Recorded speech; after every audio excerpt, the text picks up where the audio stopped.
Hello friends, আসসালামু আলাইকুম। সবাই কেমন আছেন? ইনশাআল্লাহ আশা করি সবাই ভালো আছেন। আমি উজ্জ্বল রয়, টেকনো স্পেশালের পক্ষ থেকে আপনাদেরকে জানাই স্বাগতম। আজকে আমরা যে বিষয়টি নিয়ে আলোচনা করব, আজকে আমরা মাইক্রোসফট অ্যাপ্লিকেশনের বহুল জনপ্রিয় একটি সফটওয়্যার এমএস ওয়ার্ড অথবা মাইক্রোসফট ওয়ার্ড। এখানে আমরা আজকে মাইক্রোসফট ওয়ার্ডের হোম মেনু নিয়ে কিভাবে কাজ করে সেই জিনিসটা আজকে দেখব। আশা করি সবাই আমার ভিডিওটি না টেনে সম্পূর্ণ ভিডিওটি দেখবেন, কারণ আজকে আমি এমএস ওয়ার্ডের হোম মেনুর A to Z সম্পূর্ণ ভিডিওটি দেখাবো। তো অনেকেই হয়তো কাজটা জানেন, বাট তারপরও আজকে অনেক কিছু না জানা তথ্য জানতে পারেন। তো আশা করি বন্ধুরা আপনাদের ভিডিওটি ভালো লাগবে। তো বন্ধুরা কথা না বাড়িয়ে চলে যাচ্ছে আমাদের মূল ভিডিওতে। এখন আমরা দেখব কিভাবে মাইক্রোসফট ওয়ার্ড ওপেন করতে হয়। মাইক্রোসফট ওয়ার্ড আমরা কয়েকভাবে ওপেন করতে পারি। তার মধ্যে একটি হলো আমরা কম্পিউটার স্টার্ট বাটনে যাব। স্টার্ট বাটনে যাওয়ার পর অল প্রোগ্রাম একটা অপশন আছে, এখানে ক্লিক করলে মাইক্রোসফট অফিস নামে একটা ফোল্ডার পাবো। তারপর নিচে চলে আসবে, এখানে মাইক্রোসফটের সব প্রতিটা সফটওয়্যারই আছে। আমরা এখন কাজ করব মাইক্রোসফট অফিস এই সফটওয়্যারটার মধ্যে। এখানে আমরা আইসো মাইক্রোসফট অফিসকে আমরা এভাবে ক্লিক করে ওপেন করতে পারি, অথবা আমরা আমাদের কম্পিউটারের সার্চ বারে মানে এখানে আমরা লিখতে পারি ওয়ার্ড। জাস্ট ওয়ার্ড লেখাতেই আমার এখানে চলে আসছে মাইক্রোসফট অফিস ওয়ার্ড 2007। এখানে ক্লিক করলে আমাদের অফিস ওয়ার্ডটা ওপেন হবে। এটা হচ্ছে দুইটা ধরন। আরেকটা ভাবে আমরা মাইক্রোসফট অফিসকে ওপেন করতে পারি, এটা হচ্ছে আমাদের কার্সরের মাউসের রাইট বাটন ক্লিক করে নিউতে গিয়ে আমরা এখানে মাইক্রোসফট অফিস ওয়ার্ড ডকুমেন্ট এটাতে ক্লিক করলে আমাদের এখানে মাইক্রোসফট অফিস ওপেন হয়ে যাবে। জাস্ট আমাদের এটার মধ্যে একটা সুবিধা কি, আমরা সেভ করা লাগবে না। জাস্ট এখানে আমরা যে কোনো একটা নাম দিয়ে, আমি জাস্ট একটু দিয়ে দিই এই নাম দিয়ে আমি এখানে ক্লিক করলাম, প্লাস আমার এটা আর সেভ করতে হবে না, এখান থেকে আমি এটা সেভ করব। তারপর আমি ডাবল ক্লিক করে মাইক্রোসফট ওয়ার্ডটা ওপেন করে নিলাম। তো বন্ধুরা এভাবে আমরা মাইক্রোসফট ওয়ার্ডকে ওপেন করতে পারি। এখন আমরা মাইক্রোসফট ওয়ার্ডের কাজ করার আগে আমরা মাইক্রোসফট ওয়ার্ড সম্পর্কে একটু পরিচিত হয়ে নেব, কোনটাকে কি বলে সেই জিনিসটা আমরা জেনে নেব। আমরা এই যে সাদা জায়গাটা দেখতেছি এটাকে বলা হয় ওয়ার্কশিট অথবা ওয়ার্ক এরিয়া। তারপর এটাকে বলা হয় টাইটেল বার। তারপর উপরে যে হোম, ইনসার্ট, পেজ লেআউট এই লেখাটাকে বলা হয় রিবন। এই যে এটাকে বলা হয় রুলার। তারপর আমরা এই যে এটি স্ক্রল করতেছি এটাকে বলা হয় স্ক্রল বার, হচ্ছে ভার্টিক্যাল স্ক্রল বার। আমরা যদি পেজটাকে আরেকটু জুম করি, মানে একটু বড় করে নিই, আমরা এই যে নিচে দেখব এটাকে বলা হয় হরাইজন্টাল স্ক্রল বার। জুমটা যদি কমিয়ে নিই তাহলে ওই হরাইজন্টাল স্ক্রল বারটা থাকবে না। তারপর বন্ধুরা এই যে এখানে একটা আমাদের ওয়ার্ক এরিয়ার মধ্যে যে একটা কার্সর দেখা যাচ্ছে যেটা লাফাচ্ছে, এটাকে বলা হয় কার্সর। তারপর বন্ধুরা এখানে হচ্ছে আমাদের ক্লোজ বাটন, এটা দিলে আমাদের অ্যাপ্লিকেশনটা ক্লোজ হয়ে যাবে। এটা হচ্ছে বন্ধুরা ম্যাক্সিমাইজ, মানে এটা বড় হবে। এটা হচ্ছে মিনিমাইজ বাটন, এটাকে দিলে আমাদের পেজটা মিনিমাইজ হয়ে যাবে। তো বন্ধুরা এ হলো আমাদের অফিস প্রোগ্রামের মানে এমএস ওয়ার্ডে কাজ করার আগে এমএস ওয়ার্ড সম্পর্কে আমরা পরিচিত হয়ে নিলাম। এখন আমরা দেখব প্রথমত ফাইল। বন্ধুরা আমাদের মাইক্রোসফট 7-এ অফিস 7-এর মধ্যে ফাইলটাকে আমরা এখানে মেনুটাতেই পাই। এটার মধ্যেই ফাইলের সবগুলা কাজ, অথবা মাইক্রোসফট ওয়ার্ড 2010, তারপর 13, 16 এগুলোর মধ্যে ফাইল নামেই থাকবে। আর এটা উইন্ডোজ 7-এর মধ্যে মাইক্রোসফট 7-এর মধ্যে অফিস প্রোগ্রাম 7-এর মধ্যে এভাবেই থাকে। তারপর আমরা আজকে দেখব এই হোম মেনুর A to Z কিভাবে কাজ করে, কোনটা দিয়ে কি কাজ করতে হয়। তো বন্ধুরা একটু ধৈর্য সহকারে সবাই দেখবেন, আশা করি অনেক কিছু শিখতে পারবেন। আজকে আমরা এখন দেখবো আমরা হোম মেনুর কাজ, ফাইলের কাজ। এখন দেখবো আমরা ফাইলের কাজ। ফাইল ক্লিক করার পর এটা হচ্ছে নিউ। নিউ মানে কি, আমি জাস্ট এখানে কিছু একটা লিখলাম। Thanks for watching. জাস্ট এটা লিখলাম আসবে। তারপর বন্ধুরা আছে সেভ। সেভ মানে আমরা ফাইলটাকে সেভ করব, ক্লিক করলাম ফাইলটা সেভ হয়ে গেছে। তো কিবোর্ডের কন্ট্রোল এস ক্লিক করলে ফাইলটা সেভ। এখন দেখবো সেভ এস। সেভ এসও করতে পারি। সেভ এস মানে কি, আমি সেভ করার পর ফাইলটাকে যদি ক্লোজ করে দিই, সাপোজ আমি ফাইলটাকে ক্লোজ করি, এখন ফাইলটাকে যদি আমি আবার ওপেন করি, এখন আমি এখানে আমি আমার কিছু ফাইলে যাব, সেভ এস ক্লিক করব, সেম নামে অথবা আমি অন্য কোনো নামে আরেকটা ফাইল আমার তৈরি করা, টিউটোরিয়াল 2 সেভ। আমরা কিবোর্ডের কন্ট্রোল পি ক্লিক করলে আমাদের প্রিন্ট অপশন চলে আসবে। তারপর আমাদের এখানে আর কোনো কাজ নাই, আর এগুলা না জানলেও চলবে। এখন আমরা এখানে ক্লোজ করে দেব, ফাইলটা ক্লোজ হয়ে যাবে। তো বন্ধুরা, এ ছিল আমাদের ফাইলের কাজ। এখন আমরা দেখব হোমের মধ্যে আজকে আমরা হোমের ফার্স্ট টু লাস্ট আমরা দেখব কোনটার কি কাজ। তো বন্ধুরা, আশা করি ভিডিওটি স্কিপ করবে না, না টেনে সম্পূর্ণ ভিডিওটি দেখুন, আশা করি ভালো লাগবে। তো জাস্ট আমরা প্রথম চলে যাচ্ছি আমাদের একটা সিজারের মতো, আমরা যেটা বলি কেচি। এখানে এটার কাজ কি, এটা জাস্ট ব্লক করলে, জাস্ট আমরা এখন ব্লক করলাম। আজ আমরা দেখব এই কথাটাকে আমি ব্লক করলাম। তারপর এখানে এই যে সিজারটা আমার এখন অন হয়ে গেছে, ওই সময় ঝাপসা ছিল, এখন অন হয়ে গেছে। তো এখন আমি জাস্ট এটাকে ক্লিক করলে এটা কি হবে, কাট, মানে এখান থেকে এটা কেটে ফেললাম। এখন ইচ্ছা হলে আমি যে কোনো জায়গায় এটাকে আমি আবার পেস্ট করতে পারি। এটাকে আমরা কিবোর্ডের কন্ট্রোল এক্স ক্লিক করলে আমরা কাট হোম মেনু, এই জিনিসটাকে আমরা ব্লক করলাম। ব্লক করার পর নিচে লেখা আছে কপি। কপি মানে জাস্ট একই লেখাকে কপি করে, মানে একই লেখাকে এক জায়গা থেকে অন্য জায়গায় স্থানান্তর করব। এখানেও থাকবে, বাট অন্য কোথাও যদি আমার প্রয়োজন হয় সেখানে নিয়ে আমি এটাকে স্থানান্তর করতে পারবো, পেস্ট করব। তো বন্ধুরা, কিভাবে করবো, এটাকে আমি সিলেক্ট করব। তারপর সেম আগের মতো আমরা এই পেস্টের সাহায্যে আমরা এখানে যাব, পেস্ট করে দেব। আমি যদি চাই এটাকে আমার এখানে রাখতে, এখানে আসার পর আমি জাস্ট এখানে পেস্ট করব, এখানে চলে আসবো। তো বন্ধুরা, এটাই হলো আমার কাট, কপি অ্যান্ড পেস্টের কাজ গেল। তো বন্ধুরা, এখন দেখবো আমরা ফরম্যাট প্রিন্টারের কাজ। ফরম্যাট প্রিন্টারের কাজটা হচ্ছে, সাপোজ আপনি মনে করেন এখানে আমার হোম, এই ওয়ার্ডটা আমার একটু বড় করে নেই, এই ওয়ার্ডটা আমার বড়, এই ওয়ার্ডটার মতো সেম এই লেখাটাকে, এই লেখাটার ফ্রন্ট সাইজ হচ্ছে 19 আর এই লেখার ফ্রন্ট সাইজটা হচ্ছে 25। এই লেখার সাইজটা যেন আমার 25 হয়। তো বন্ধুরা, কি করতে হবে আমার, তাহলে এই লেখাটাকে আমার ব্লক করে রাখলাম, তারপর ফরম্যাট প্রিন্টার এখানে ক্লিক করলাম, তারপর যে লেখাটাকে আমি বড় করতে চাচ্ছি ওই লেখাটাকে আমি ব্লক করে দিই। বন্ধুরা, দেখেন অটোমেটিক বড় হয়ে গেছে। তো এখন আরেকটা মজার বিষয় হচ্ছে, এই সাইজটার মতো এখন আমি যদি এখানে ডাবল ক্লিক করি, তাহলে বন্ধুরা দেখেন এটাকে বড় হয়ে গেল, তারপর এটা বড় হয়ে গেল। বন্ধুরা, এইভাবে আমরা বড় করতে পারি, যেটাকে দেব এটাই বড় হয়ে যায়। এই যে বন্ধুরা বড় হয়ে গেছে। বন্ধুরা, এটা হচ্ছে আমার ফরম্যাট প্রিন্টারের কাজ। এখন আমরা দেখব আমাদের ক্লিপবোর্ডের কাজ। ক্লিপবোর্ডের কাজ কি, ক্লিপবোর্ডের কাজটা হচ্ছে, আমি এখানে ক্লিয়ার করে দিলাম সব। ক্লিপবোর্ডের কাজটা হচ্ছে, সাপোজ মনে করেন আমি এখানে এটাকে কপি করলাম। এখন রটাকে আমি কপি করব, তাও কপি করলাম। তো বন্ধুরা, এখন আমার এই দুইটা জিনিস, আমরা আগে যখন দেখলাম যে কপি করছি, তখন কপিতে শুধু একটাই, যখন যেটাকে কপি সেটাই পেস্ট করতে হচ্ছে, অন্যটা আদারওয়াইজ মুছে যাচ্ছে। তো এখন বন্ধুরা, আমরা এখানে ইচ্ছে হলে ক্লিপবোর্ডের মাধ্যমে আমরা প্রতিটাকেই আমরা এখানে পেস্ট করতে পারি। যেমন এখন আমরা এখানে লিখবো, দেখেন যদি আমি ইটা চাই, তাহলে এখানে আমি ডাবল একটা ক্লিক করলে ইটা চলে আসবে। আর এখন এখানে যদি আমি রটা চাই, এই যে আমি ক্লিক করলে রটা চলে আসবে। দুটোই থাকতেছে আমার এখানে, যত খুশি ততই আমি এটাকে পেস্ট করতে পারতেছি।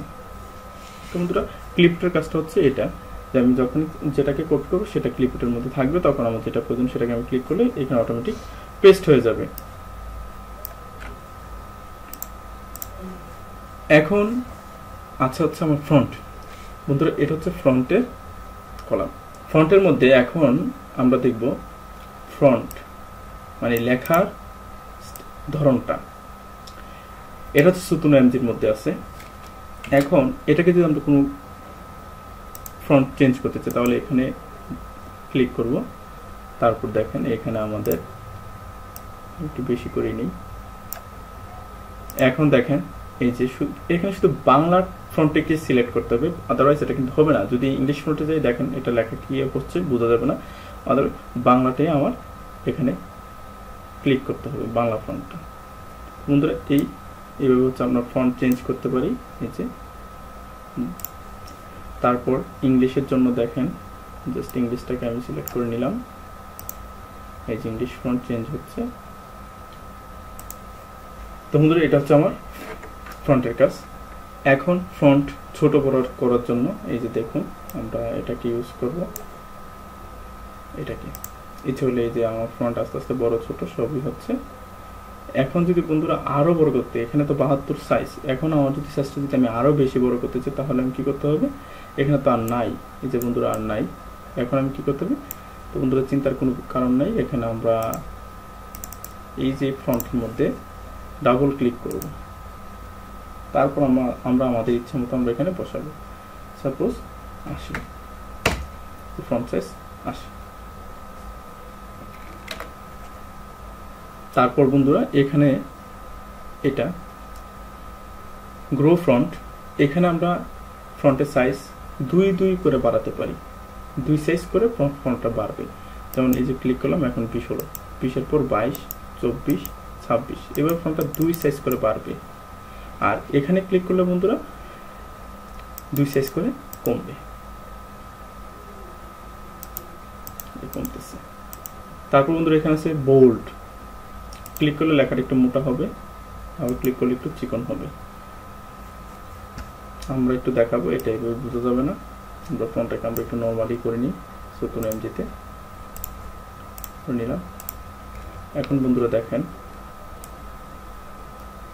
এই লেখাটাকে আমি একটু বড় করে নিলাম, আর একটু পেজটাকে একটু জুম করে নিলাম, লেখাটা একটু ফন্টের কাছে আসার জন্য। এখন লেখাটাকে ব্লক করার পর এই যে কন্ট্রোল, এই যে আমরা বি চাপলাম, দেখুন বন্ধুরা লেখাটা একটু মোটা হয়েছে।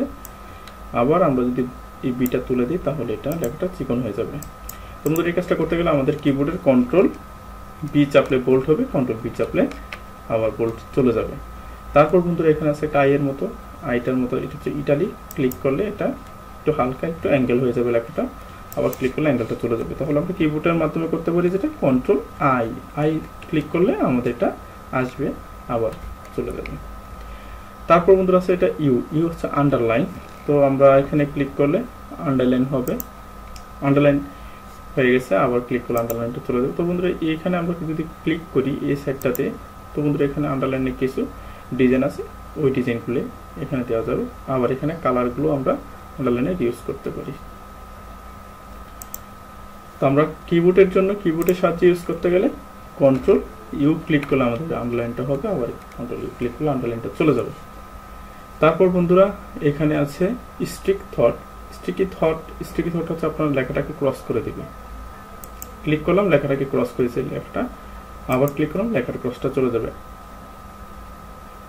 তারপর বন্ধুরা এখানে আরেকটা মজার বিষয় হচ্ছে, আমরা যে জিনিসটা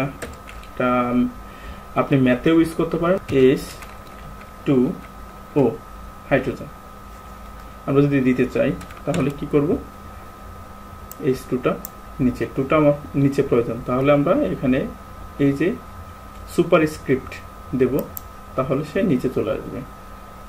তো বন্ধুরা এইটা, আর যদি আবার আমরা সুপার স্ক্রিপ্ট ক্লিক করি তাহলে সেটা আগের জায়গায় চলে আসবে। তো এটা দিয়ে আমরা কাজ করতে। এখন বন্ধুরা আমরা যদি এক্স স্কোয়ার লিখতে চাই, এক্স স্কোয়ার যদি দিতে চাই, তো এটাকে আমরা ব্লক করব, ব্লক করার পরে এই যে সাবস্ক্রিপ্ট করে দেব, এটাতে ক্লিক করলে এই যে হয়ে যাবে সাবস্ক্রিপ্ট। তো বন্ধুরা সুপারস্ক্রিপ্ট সাবস্ক্রিপ্ট করতে গেলে আমরা প্রথমত কি করতে হবে, কিবোর্ডের সাহায্যে কন্ট্রোল শিফট প্লাস ক্লিক করলে আমাদের সুপারস্ক্রিপ্ট হবে, আবার তারপর কন্ট্রোল ইকুয়াল করলে আমাদের এটা আবার সাবস্ক্রিপ্ট হয়ে যাবে, সুপারস্ক্রিপ্ট সাবস্ক্রিপ্ট হয়ে যাবে। তো বন্ধুরা এখানে আমরা সুপারস্ক্রিপ্ট সাবস্ক্রিপ্ট দেখে নিলাম। তারপর আছে চেঞ্জ কেস। চেঞ্জ কেসের কাজটি হচ্ছে, এখানে আমার একটা এসটা বড়, এমটা বড়, আর বাকিগুলো ছোট। তো এখন আমার এটাকে যদি আমি সবগুলোকে করতে পারি, সেন্টেন্স কেস সামনেগুলো ছোট, তারপরে লোয়ার কেস সবগুলো ছোট, তারপর আপার কেস সবগুলো বড় হবে, তারপর ক্যাপিটালাইজ ইস ওয়াচ এটা হবে, টগল কেস প্রথমেটা ছোট তারপর সবগুলো বড়। তো তারপর বন্ধুরা আবার সেন্টেন্স কেস সবগুলো ছোট লোয়ার কেস। ইচ্ছে হলে আমরা কিবোর্ডে শিফট F3 ক্লিক করলে কিবোর্ডের এগুলো আমরা চেঞ্জ করতে পারি। এই যে আমাদের সেন্টেন্সগুলো চেঞ্জ করতে পারি, এটা চেঞ্জ হবে। তো বন্ধুরা এই হলো আমার। তারপর এখানে হচ্ছে টেক্সট হাইলাইট, আমরা টেক্সটটাকে হাইলাইট করতে পারি এই যে, অথবা আমরা নিজের ইচ্ছে মতো এখানে যদি কোনো কালার থাকে বা কালারটা দিয়ে করতে পারি।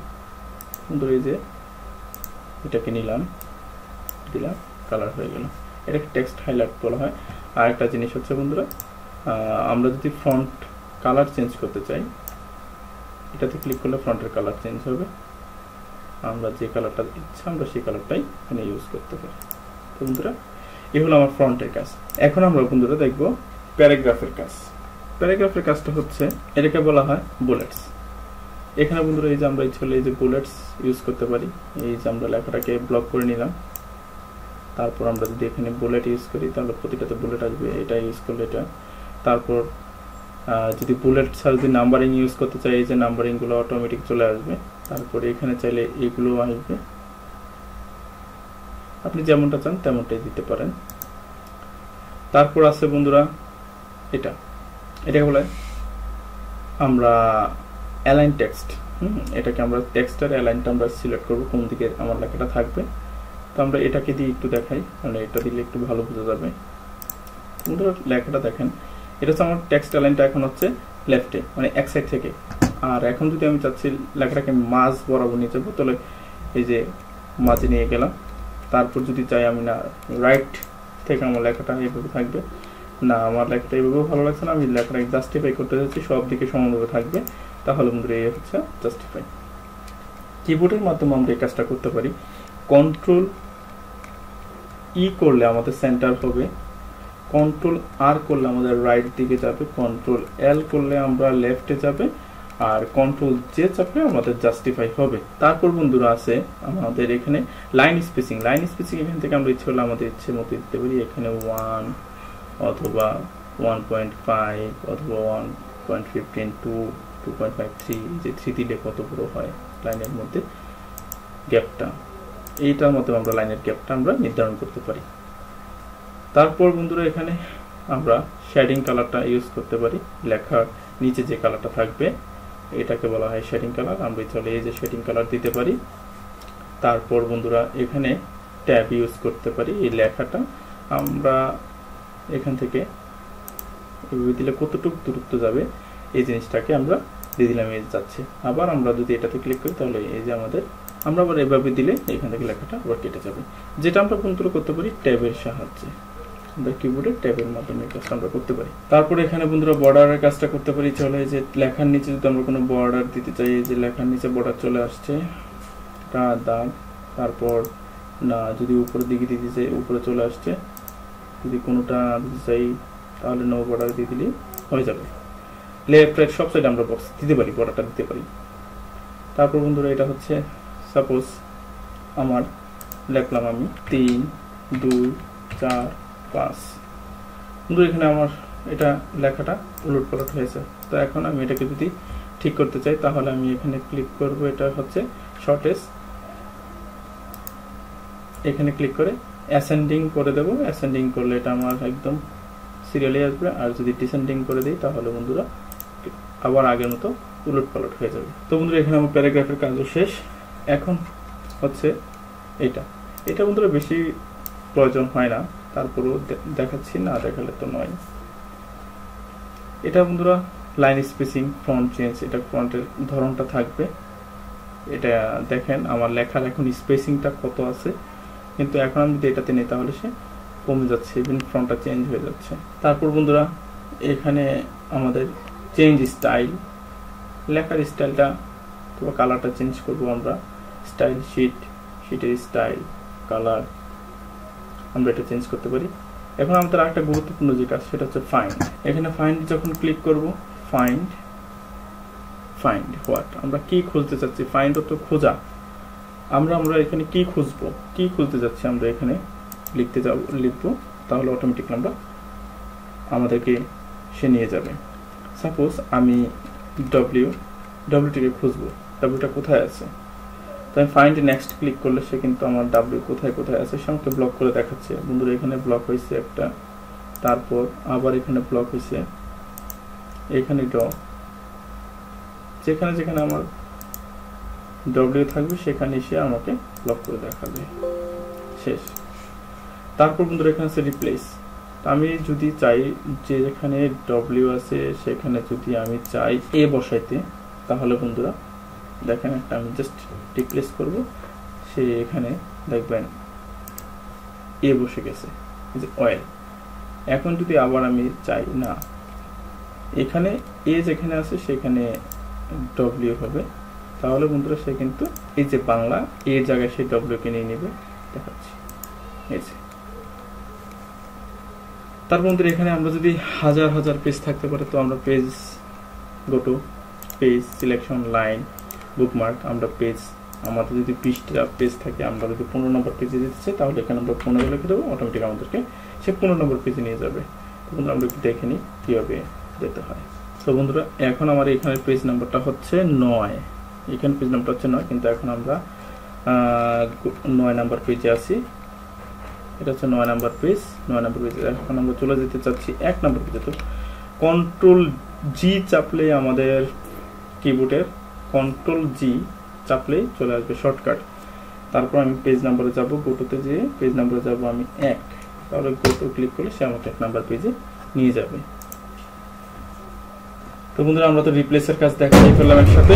তো বন্ধুরা আশা করি আমার ভিডিওটা অবশ্যই আপনাদের ভালো লাগছে। নেক্সট আমার ভিডিওটি থাকবে ইনসার্টকে নিয়ে।